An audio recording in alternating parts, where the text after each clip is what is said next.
The Quinnipiac men's ice hockey team hosted the #1 team in the nation. The men's lacrosse team started their season. And all this and more coming up on Sports Paws. For the next 30, let's go.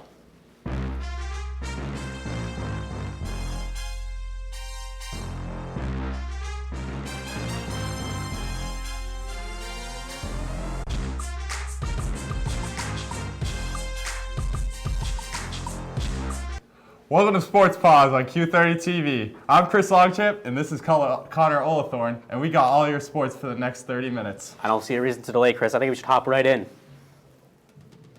The men's ice hockey team took on Cornell and Colgate this weekend. Let's see how they did. And of course, we got the two teams coming out here. Cornell, #1 team in the nation. First period, Alex Whalen to Nick Germain. What a goal. Nice tip there.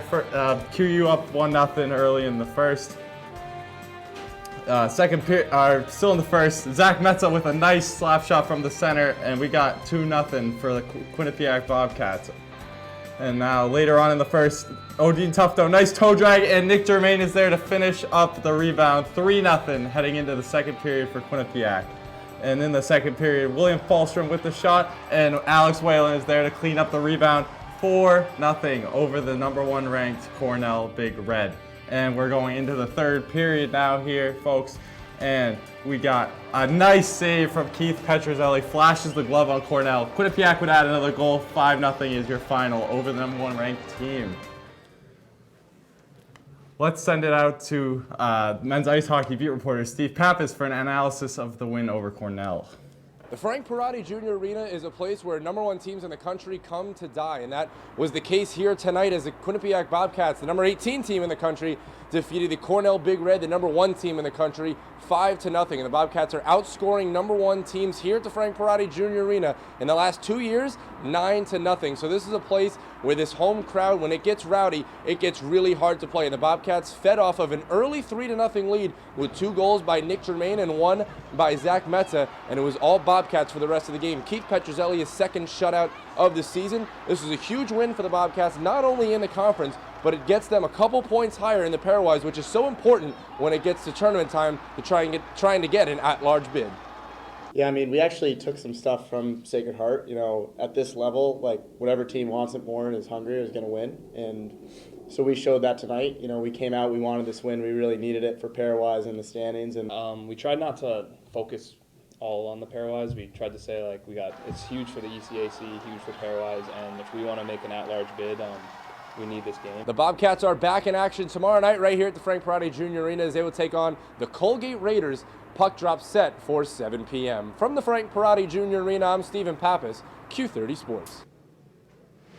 And after that big win against #1 team in the nation, Quinnipiac will be back home to take on the Colgate Raiders. Jump right into the action in the second period. Here's a shot from Peter DeLiberatore from the point, I believe. It's going to be coming on. Actually, it's a penalty first. Bobcats on the power play. Here's that shot from DeLiberatore. A rocket, and just managed to scrape over the line. Sophomore getting that goal, putting his team up 1-0 in the second.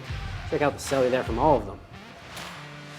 Later in the second, bunch of digging around there. Joe O'Connor getting mixed up, getting physical up in there with Cockrell. Everyone's getting physical. Everyone's piling each other. A little bit of a Donnybrook, wouldn't you say there, Chris? Oh, yeah, I'd say so. Still in the second, Colgate would respond. Big goal there, tying the game at 1-1 just before the third period. Here we go into the third period. Final 20 minutes of play from Hamden. And it would be Wyatt Bongiovanni just lifting it up and over the goalie there. 2-1 up here. Take another look. Just basically barred down. What a nice goal. Gives a little high five to the crowd too. And Quinnipiac win this final face-off here. There it is. They would toss it down all the way, win that game. Bobcats win 2-1.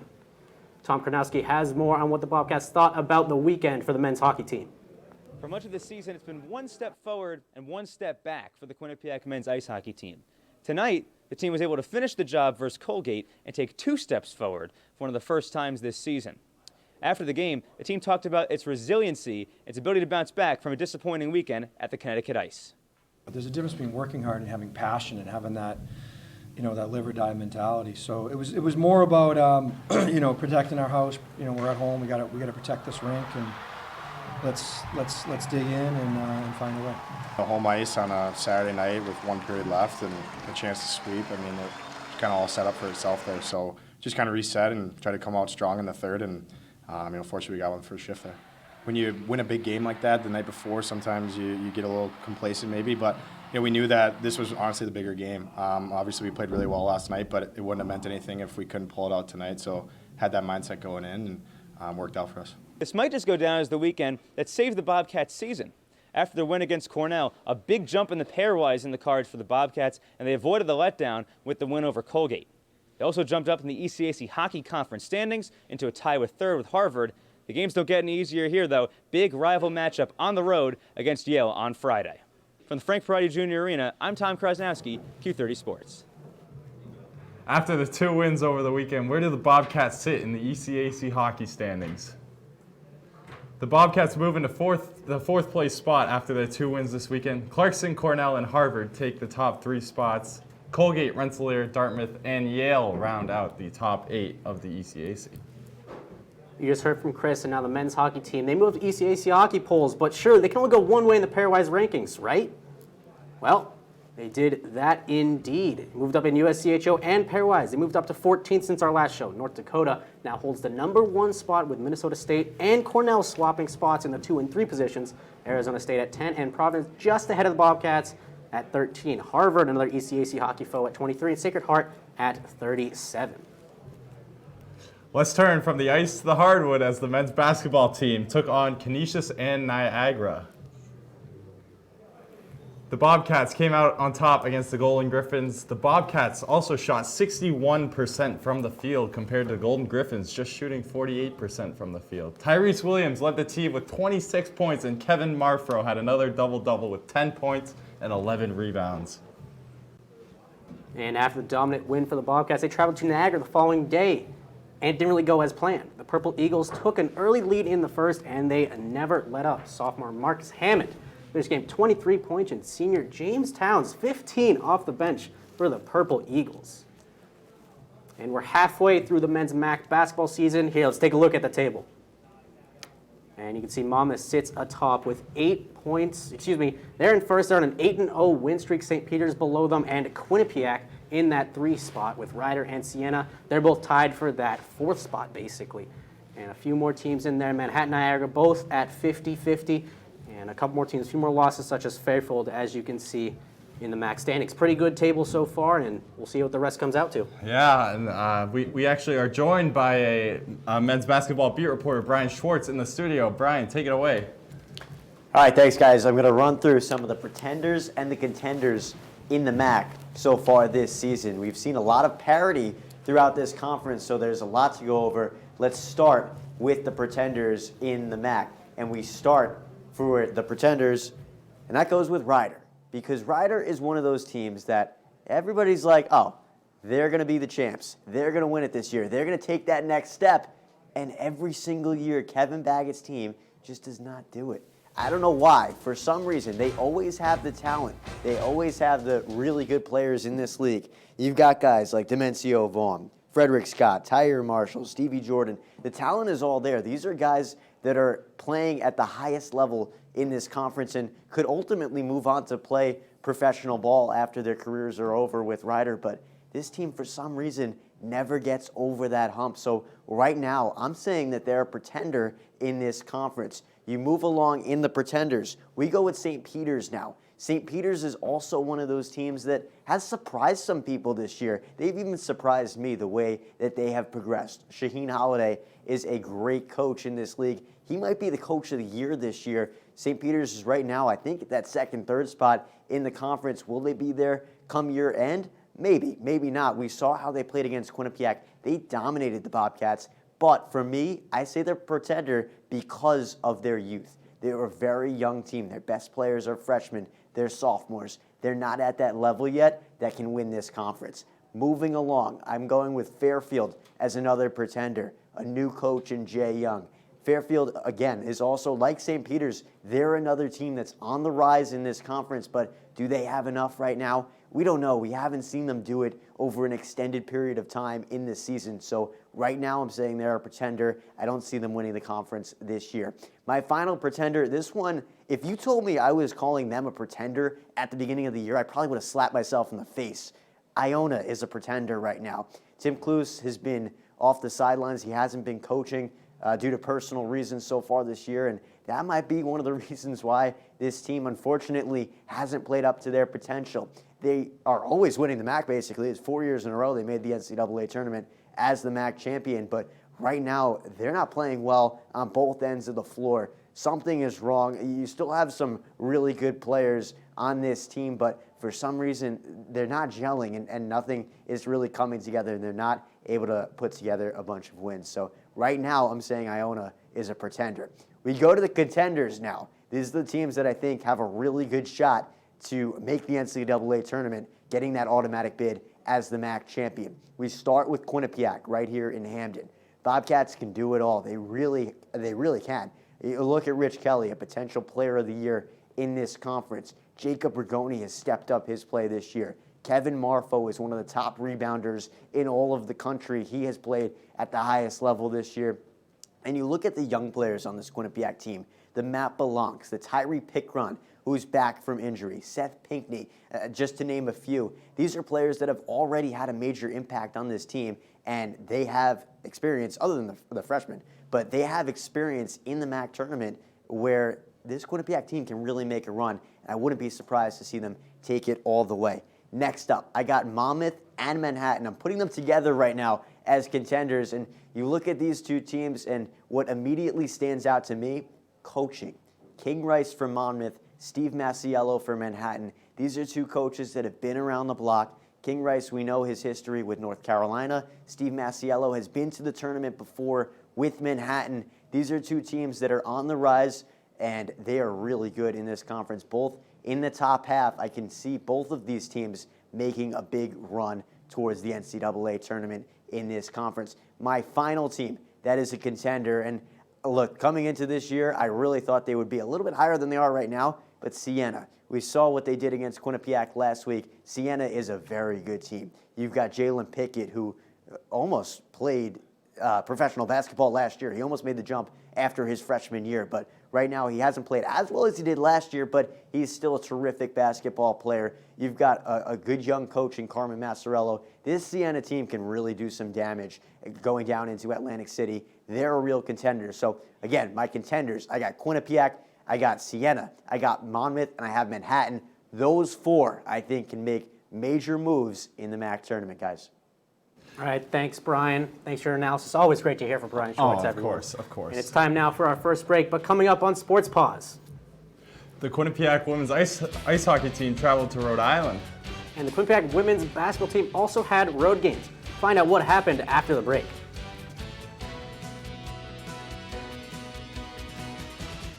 There are amazing things to discover in the forest. Toothless, time to go! What you picking up on, bud? It's a whole hidden world of wonders. And the perfect place to spend time with family. What better place to let your imagination soar? Experience nature and create a memory you can share. Visit discovertheforest.org to find a forest or park near you. Hey, Bobo, do trees tell each other stories? I'm sorry. I'm afraid I don't know that. Hey, why don't we go find out? Listen. Do clouds take naps? I couldn't tell you. Dad, do stars visit their friends? Look!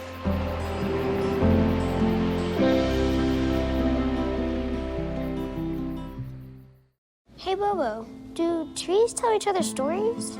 I'm sorry. I'm afraid I don't know that. Hey, why don't we go find out? Listen. Can birds draw pictures? I don't have an answer for that. Dad, do stars visit their friends? Look!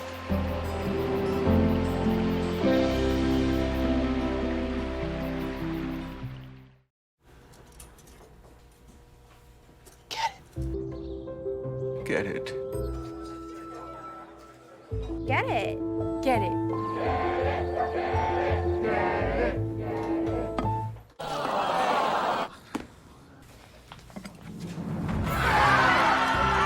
Give your town a reason to celebrate, because every Goodwill item you bring home brings job training and more to your community. Goodwill, bring good home. Welcome back. Thanks for sticking with us. The women's ice hockey team took a trip to Brown this weekend. Let's roll the tape and see it. Now, Quinnipiac facing their old head coach's alma mater, our head coach alma mater, Brown. In the first period, we're going to see a pass from Taylor House here off to Taylor Geruda Springer. She has a breakaway, but the Brown goalie shuts it down, says not today. The only quality chance of that period coming from Gerard. Second period, though, we've got Taylor House once again finding Taylor Gerard, and this time she will put it away. Top shelf. What a goal. That's going to be a top shelf right there. Quinnipiac 1, Brown nothing. We got Laura Lundblad 2, Katie Taven, and she puts it away too, finishing in the slot. And that's 2-0 right there. And we're going into the third period now, and we will see that Brown is going to strike right here as it takes a couple of crazy bounces and finds the back of the net over Abby Ives' glove. And that will be a goal, but this one right here, Taylor Gerard to Taylor House, and she finishes. Puts Quinnipiac up 3-1 in the final minutes of the game, and that would be the final score. 3-1. Quinnipiac takes this one. And now we got Quinnipiac women's hockey heading to Yale after a big 3-1 win the day before. Here's the pep band. They're getting ready. It's the Yale whiteout game. And we're going to jump right into the first period. Here is Kate Riley, 5th goal of the season right here in the top corner. She'll take that any day. 5th goal for the first year. 1-0 Bobcats. And we're going to head into the second period now. Remember, Quinnipiac up 1-0, and it's going to be Claire Dalton with the puck and Charlotte Welch just tipping it past Abby Ives. Nice little deflection there. Tied 1-1 game heading into the third period. This time it would be Sadie Peart. She'd time to take over. Get a little pass to Grace Markey. A diving tip. I think you'll see that one a little later, Chris. Oh, yeah, you will. Quinnipiac up 2-1. Take another look. Grace Markey's second tip of the year. Can't get any more better than that. And then a little bit later, puck out in front, and Sadie Peart, she gets her goal, a goal and an assist for her on the day. QU up 3-1, and they would go on to win. Big win for Quinnipiac, moving into the 7th spot in ECAC hockey. And the 8 teams make the playoff. Actually, yeah, we'll go with 8 teams. I think it's 8 teams. But now we're going to hear from the women's ice hockey beat reporters Joe LeGarp and Mike Dalton after the win against the Bulldogs. Hello everybody, I'm Joe LaGrippo alongside Mike Dalton. The Quinnipiac women's ice hockey team defeated the Yale Bulldogs today by a final score of 3-1. Mike, what made this a successful weekend for the Bobcats? Well, I think it's simple, just effort. Bobcats didn't have to be the most skilled team in order to win both these games this weekend against Brown and Yale. They just had to make more plays than their opponents, and I think that they did that. Against Brown, they were just able to finish strong, and same thing goes with today against Yale. They were able to get that insurance goal by Sadie Peart, got it right through the 5-hole, and that ended up being enough for the Bobcats. So it was really just effort, and they showed a lot of it today. They're a very gritty team. They've been gritty all season, and that's just their identity. So in an all-around effort, if you had to pick one person, who would be your player of the game? My player of the game today would definitely be Sadie Peart. She was a little quiet offensively last week, and she really came on today against the Bulldogs. Scored a goal, got an assist as well. Always kind of seemed to be buzzing around the net a little bit, along with Taylor Gerard, who played really well again. She scored 3 goals in the last 4 games. Didn't score today, but doesn't mean she wasn't a threat to score. So I think Gerard and Peart definitely the better Bobcats today. The Bobcats will return home next week to play Union and RPI. After their wins against Brown and Yale, where does the team sit in the ECAC standings? The Bobcats currently sit 7th in the ECAC. St. Lawrence sits just 1 point behind them in 8th, and Colgate sits 1 point ahead of them in 6th. Cornell and Princeton Cornell, Princeton, and Harvard are the top 3 teams in the conference at the moment. All right, we're going to move from the ice to the court with the Quinnipiac women's basketball team. And they would take on St. Peter's here. As you can see, completely dominating the Peacocks, 91-64, 51% shooting from the Bobcats, and only 19 turnovers. Not a bad rating there, and they completely dominated the glass against the Peacocks with 49 rebounds, 22 assists, probably from Taylor Hurd, Shaq Edwards, and a combination of others. Good win for the Bobcats there. And the women's basketball team also took on Iona as they traveled to Iona to play the Gales. We're in the first half here, and Quinnipiac with the ball. Mackenzie DeWeese right here passes out to Taylor Hurd, and she sinks the 3. That's just easy like money that. For her. That's easy money, as Connor says. With the clock winding down, Shaq Edwards pulls up from near the logo. Yes, she gets it. It's easy money for everybody today. Leads 13-12, and now another pass from DeWeese to Shaq Edwards. She finishes the bucket just like that. Iona with the ball, but Mackenzie DeWeese steals the ball and from Burley and runs down the middle of the court and misses the layup, but Tajana Bonner is able to put the Bobcats up top. QU lead 33-22, and Taylor Hurd in the corner dribbles, spins around her, and puts it in the basket. What a beautiful spin move right there. And Edwards passes to Hurd for the 3. Yup, got it. And that's a few ticks before the buzzer. Shaq Edwards right here, gonna put another one in. Quinnipiac goes up 67-63. One more shot from Edwards. Yes, and that would be one of the last ones. Oh, just kidding. We got another one from Shaq Edwards from 3, late. Yup, got it. And Quinnipiac would go on to win this game, 67-63. The Bobcats are in 4th place in the MAC with Ryder, Marist, and Fairfield ahead of them. Manhattan, Niagara, Siena, and Iona rounded out the top 8. The Quinnipiac men's lacrosse team opened up their season against the top 20 opponent. And you won't want to miss the top 5 plays of the week. Stick with us on Sports Paws.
Julia, are you ready to play band with us? I'm gonna play my clarinet. And Elmo's gonna play his drum. Drum loud. Oh, well, you know what to do, Julia. Julia knows. Mm-hmm.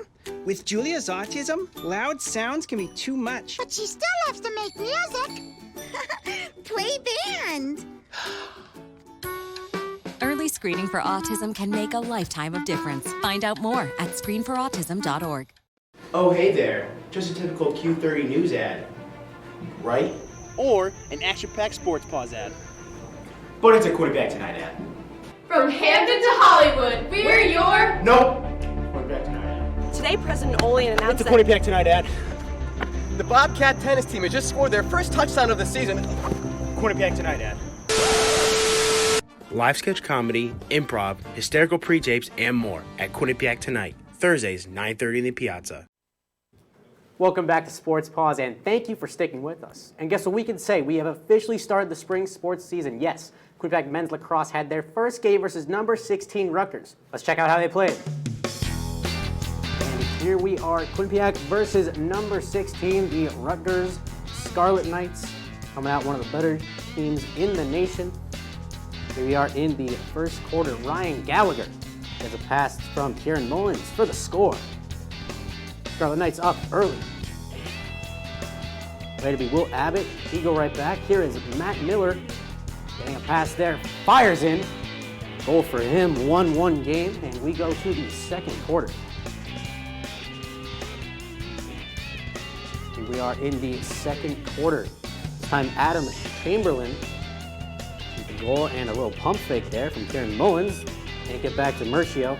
They go up and his little spin move there. Put back a massive hit on the other end. And they'd snipe that one by. The first goal of John DeLuce's career. Now in the fourth quarter, and here's the play everyone's waiting for. Will Abbott behind the back, off the grass, in the top corner. What a goal. Makes it 17-9 Rutgers. What a goal from the sophomore there. Everyone's hugging him, as you can just see. That was quite shy of amazing. And Mark Schatt, however, he'd get his second goal. An assist from Dominic Carter, and he'd be the final score, 20-9 Rutgers. We would now like to welcome to the studio men's lacrosse beat reporter John Surratt. John, how are you? I'm good, Chris. How are you? I'm doing good, John. What happened in their loss to Rutgers? Well, Chris, a few things happened really throughout the game. You know, coming in, Rutgers ranked 16th in the country, but Quinnipiac coming close to winning the MAC last year. But really young team lost Cuomo and Fletcher from last year, who combined for 100 points total. Starting 2 first years in attack and 1 in defense. Team let 58 shots go by, which isn't great. 20-9 though against a Big Ten team who plays teams like Penn State, Ohio State, Loyola, and Maryland. Tough team to play. So I think coming in, it was a good experience coming in for themselves. You know, I said young before, but yeah. And John, I know the men's team graduated 2 massive pieces on attack last year, and Mike Fletcher and Foster Cuomo. Will the team be able to pick up where those 2 left off? It's going to be really hard. You know, 100 points in 4 years for both those guys. So hard for them to be able to, you know, find who can get that attack. You said DeLucia in the highlight. There's Tellers, who also got his first goal. It's going to be hard. Tom Sick, of course, coming in as co-MAC Player of the Year for preseason-wise, and you know, was on MAC first team all of last year. You know, one of the top goal scorers for them as well. It's going to be hard. He'll definitely have to keep up the pace, but you mentioned Abbott. You know, you saw that sick goal in the highlight. He's going to be definitely one of the main guys picking up the pace. He was also first team All-Rookie MAC, but also first team All-MAC in general. So it's going to be really hard for them to keep it up, but I think with the pieces they have, it'll be able to. And John, for the final question, can the team win the MAC? Well, any team can win the MAC, but will they? It's going to be hard. Marist and Detroit definitely are 2 good teams, but Quinnipiac definitely could compete with, especially Cuomo and Fletcher gone. But you know, with them and Poley come back, they could easily come back and compete for the MAC against Marist and Detroit, like I said earlier. All right, thank you, John, so much for joining us. But Chris, do you know what time it is? Connor, it's time for the top 5 plays. That's right, everyone. Let's get ready, roll the tape. Here we go, top 5 plays of the week. And we start with the men's lacrosse team versus Rutgers. It's Kieran Mullins. He finds Adam Chamberlain's little low-high fake there. Easy for him. Play number 5. Play number 4, we got Alex Whalen getting the puck right here. And there he is. He's getting the puck, and he got Nick Germain right in the middle, and what a goal. Nice tip there, a little redirection past the goalie. Nice goal from Germain, and we're going to stay with the men's ice hockey team versus Cornell, and it's Keith Petrozelli with the windmill save. Here you are, see ya, nope. Get that out of my house. TU wins 5-0 over the number 1 team in the nation. And now we're going to head over to the women's side against Yale, and there's Grace Markey with that diving goal. Made Sports Center top number 8 play of the night. Look at it, take another look. Just a great diving goal. Great effort from Markey on that one. And now the number 1 play of the week, and it's back to lacrosse, and you just saw it. It's Will Abbott. Gets a pass behind the back, bounces top corner. KU loses the game, but I don't think Abbott, he won't be forgetting that for a very long time. And you see it again right there, little bounce behind the back. What a goal from Will Abbott. All right, but Chris, it's time to say goodbye. But for even more content, make sure to check out our Twitter at Q30 Sports. And our website, Q30TV.com. For Connor Ullathorne, I'm Chris Longchamp. Have a good night, everybody.